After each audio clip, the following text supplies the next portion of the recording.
علم صحیح جیسی نہیں ہے. کاش وہ جانتے کہ اللہ تعالیٰ کا ثواب بہت بہتر ہے. رب العزت کا فرمان ہے وقال الذین اوتوا العلم ویلکم ثواب اللہ خیر لمن آمن وعمل صالحا ولا یلقاها الا الصابرون. اور جن لوگوں کو علم دیا گیا انہوں نے کہا افسوس تم پر، اللہ تعالیٰ کا اجر اس کے لیے بہت بہتر ہے جو ایمان لائے اور نیک عمل کیے، اور وہ چیز نہیں دی جاتی مگر صبر کرنے والوں کو.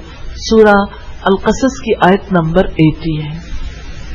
تو یہ تھا رکوع نمبر 12.